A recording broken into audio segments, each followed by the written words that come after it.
I'm a divorce attorney. I've been practicing for over 20 years. I began in Los Angeles, but I've owned my firm in Nevada since 2001. My firm has a particular subspecialty, men's rights. My 9 female employees and I specifically represent men in divorce and custody battles. In my practice, we've represented over 2,000 men, 650 of whom are fathers. My expertise not only comes from my career, but just as much from my personal life. I'm a mother.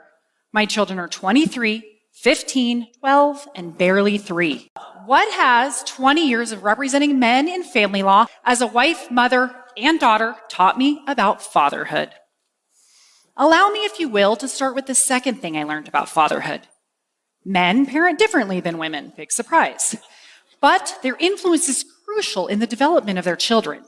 When getting my father clients ready for court, I prepare them for this kind of interrogation. Who's your children's doctor or dentist? What's the name of your school principal or even their teacher? What grades did they get on their last report card? 9 times out of 10, they miss the majority of these questions. Seriously, does this mean they don't care or love their children as much? I bet it makes you wonder. But please hold your judgment. Here are the questions that my father clients can easily answer. If your son could be a superhero, what would his power be? What kind of monsters do your kids fear? How high does your daughter feel comfortable flying in a swing? What makes your son feel defeated? Yet, in my experience cross-examining hundreds of mothers in family court, these are the harder questions for them. Most of us know motherhood brings with it a sixth sense and an unspoken bond to our children. But what about fathers? Even fathers feel insecure about this reality. After representing 650 fathers, I can count on one hand those that felt secure in their instinctive role and significance to their children. What's interesting is my anecdotal legal experience suggests otherwise. In 20 years of practice, I've had over 100 men take a paternity test. Do you know how many were wrong in predicting their biological relation to the child? 2. This shocked me and taught me my third lesson. Fathers, too, have a genetic bond and instinct about their children from infancy. Think about your childhood. Picture your father. Now, go back in your memories and erase your father from every scene. This is what the other 40% of people's childhoods look like. Nearly 2 of every 5 children in America are growing up without their fathers, or 17 million, according to the 2016 census. Other sources estimate as many as 30 million. In 2011, I joined the board for a local charity called Nevada Youth Empowerment Project, or ENYEP. ENYEP is a housing program for homeless girls, ages 18 to 24. As board president of this small charity, I've been closely involved and gotten to know the girls and their tragic stories over the years. Hundreds of otherwise homeless girls have come through our program. Their backgrounds and what they have endured would haunt you. Do you know the one thing all of these girls have in common? They all come from fatherless homes. Sadly, these girls aren't the exception. They're the rule. My fourth lesson about fatherhood came from the data. According to the Center for Disease Control, children from fatherless homes account for 90% of all homeless and runaway kids, 71% of high school dropouts, and 63% of youth suicides. While you listen to me speak, you have to be wondering, what makes fathers so crucial? Honestly, the answer is complex and better explored by psychologists. What I can tell you is that the data unequivocally tells us fathers are vital, and yet laws and society undervalue their importance, making it harder for them to be in their children's lives. Even fathers underrate their own value. I know this data upsets a lot of mothers, me included. But advocating for fathers isn't about diminishing mothers. While children deserve both parents whenever possible, this crisis is specific to fathers. The occurrence of fatherlessness is epidemic. The effects are catastrophic, and the causes are male gender specific. Nearly 30 years ago, leading child psychologist Michael Lamb reminded us, fathers are the forgotten contributors to child development. Yet, researchers have found that children with involved fathers have stronger cognitive and motor skills, elevated physical and mental health, become better problem solvers, and are more confident, curious, and empathetic. Sadly, we've had this data for 30 years, and fatherlessness has only continued to rise during this time. The main contributors to fatherlessness are divorce and out-of-wedlock births. Every 13 seconds, someone in America gets divorced. That equates to almost 2.5 million divorces a year. Currently, more than 40%, or 1.5 million babies, are born out of wedlock each year in the U.S. And this brings me back to the first and most significant thing that my career has taught me about fatherhood. Family court is one of the critical places where fathers are disadvantaged, and this hurts kids.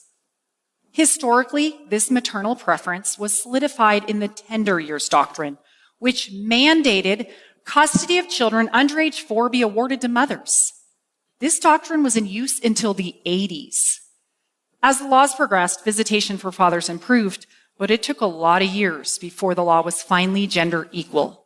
In fact, it wasn't until 2017 that Nevada finally adopted a presumption for joint physical custody. When I began my practice, and until 10 years ago, the best my father clients could expect was every other weekend visitation and maybe a dinner on the off week. While significant legal progress has been made, this long-standing bias against fathers still occurs in the enforcement of custody orders, in child support rulings, and it exists in paternity laws.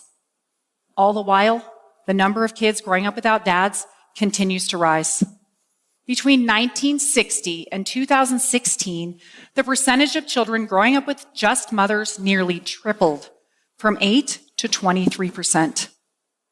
Paternity laws desperately need more reform to protect the 40% of children born out of wedlock each year in the U.S.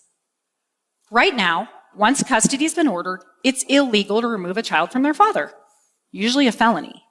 But it's perfectly legal in all 50 states for a woman to conceal her pregnancy, leave the father's name off the birth certificate, and never tell him he is a child, ever. How is this not kidnapping? Just as horrible, a woman can knowingly list the wrong father on a child's birth certificate, deceive him, and a short while later, in many states, the wrong man becomes that child's legal father forever. He's obligated to a child that isn't his, and that child just lost their real father. This is a betrayal of the worst kind. And the law not only allows it, it creates the opportunity. This is what we know. Every bit of data we have tells us children need their fathers. The law, its application, and society at large disfavor fathers. The law is improving, but the statistics are not. So, what can you do? We are the change makers, all of us. If you're a father, make the effort. Do everything you can to be in your children's daily lives. If you're a mother, encourage and facilitate the relationship between your children and their father instead of trying to interfere or control it. If you're a child, spend time with your dad. Ask him to do something. Seek his advice and guidance. If you're an employer, grant the fathers you employ the ability to be at their children's events, to help in their schools, to take sick days to care for their kids. If you work in the legal field, help us continue to progress, change the laws, and ensure that they're enforced to protect fathers and their children. The importance of this pursuit cannot be overstated. The fate of nearly half of America's children depends on it. I'd like to close by asking all of you to do one final thing. Please stand if you are able, or raise your hand. If you grew up without a father, if you raised or raising a child without a father, or if you are a father who's been separated from your child. Now, look around. The people really affected by fatherlessness. Really, look. Now let me tell you who can't stand.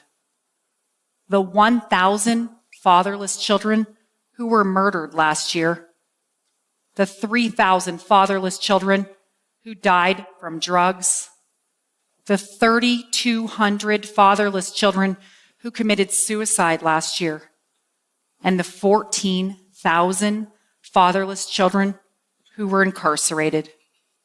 Everyone, please stand for them and do everything you can to help the remaining 17 million fatherless children avoid these fates. Thank you.